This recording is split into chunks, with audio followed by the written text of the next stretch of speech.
Hey guys, welcome back. This is Phil from underKG.com. We have the Galaxy Note 8 in three different colors: Midnight Black, Deep Sea Blue, and Orchid Gray. Some countries will have Maple Gold as their color option. We don't have it here in South Korea, so we are just going to proceed with the unboxing.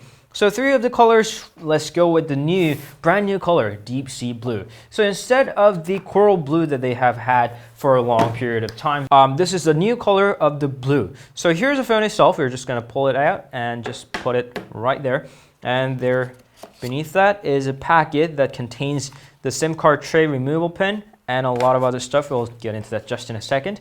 And there's a micro USB to USB Type-C adapter. If you want to use your older accessories, you can use this. And there is a USB Type-A to USB Type-C port if you want to transfer your data from your older phone, or use the external USB drives like the flash memory, mice, or keyboard. And then there is the charger, the power brick, that still uses the same old output, 9 volts 1.678 or 5 volts 2A. Samsung hasn't changed this standard ever since the Galaxy Note 4. So that is staying there. And there is a lot of other freebies, including the USB Type-C to Type-A cable. You have to charge your phone.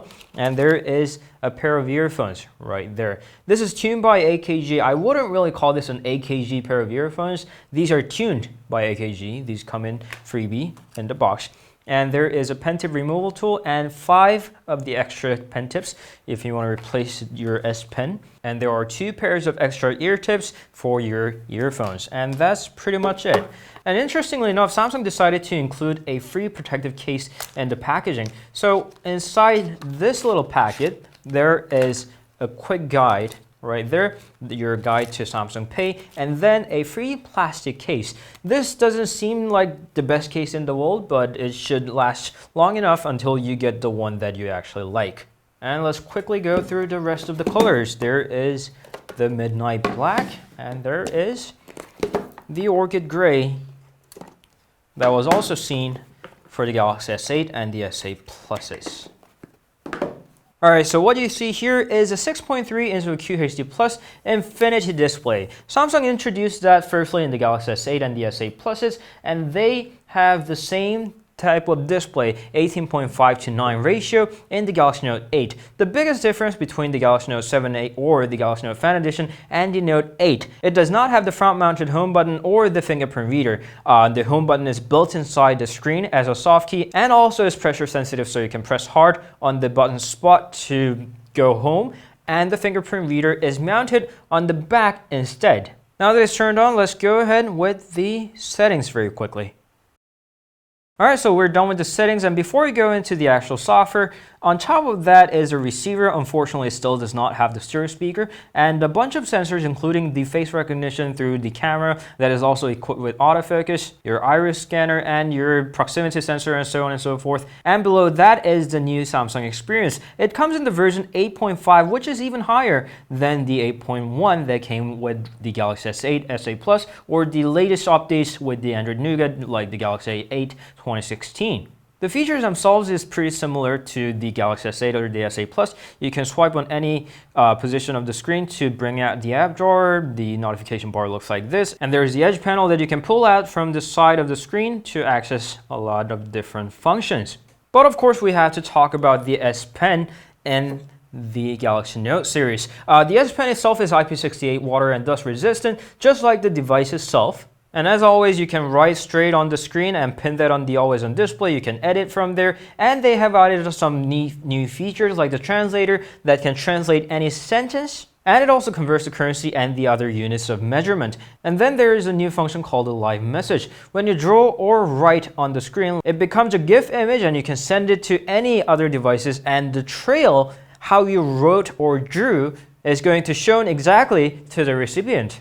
So that's what you have on the front surface, and what about the rear? They have two 12-megapixel cameras. That's the Samsung's first dual camera on a smartphone ever, and there's a heart rate monitor and the LED flash. And right next to that is a fingerprint reader. Still not exactly my favorite position, but they put a little buffer zone between the camera and the fingerprint reader so you don't get to smudge the camera as often as it was right next to it. And those two dual cameras, one wide angle and one telephoto, are both enabled with the OIS, first in a mobile phone history. There's a Samsung logo under that, and the rear looks like this. 3 different colors, 3 different reflections. The colors are somewhat more darker and more dull compared to the S8 or the S8 Plus. I think it's going to depend on your taste. I'm not really sure. I don't love it. I don't hate it. I think I'm somewhere in the middle. So let's now show you how to use those two cameras. So you can launch up the camera, and there is a 2x button that enables you with the optical zoom thanks to the telephoto lens, so you can take a photo. And then there's a feature called the live focus. You can just tap on that, and they use the 2 lenses simultaneously, so you can change the focus or the aperture depending on your choice, and you can do that even after you take the photo. And that way you get to have the nice little bokeh photo, or what other manufacturers call as the portrait mode.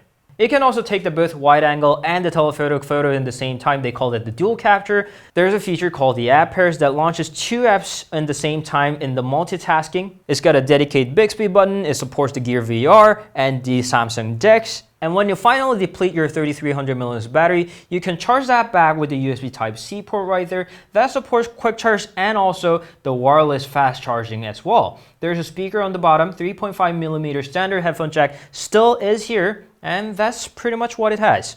This certainly isn't a cheap phone. Samsung is officially selling this unlocked in the US. For 64GB version, it costs $929.99. That's $930. That's a lot. For the UK, it's £870, and for the Eurozone, that's 999 euros. We'll spend some time and see if this phone is worth that much money that Samsung is asking for. We'll get back with more videos on the features and the new tricks that the Galaxy Note 8 has. Until then, if you have any questions, please leave them down in the comment, and we'll see you guys later. You can always meet us on Instagram, Facebook, Twitter, and Google+, and we'll see you guys later. Ciao!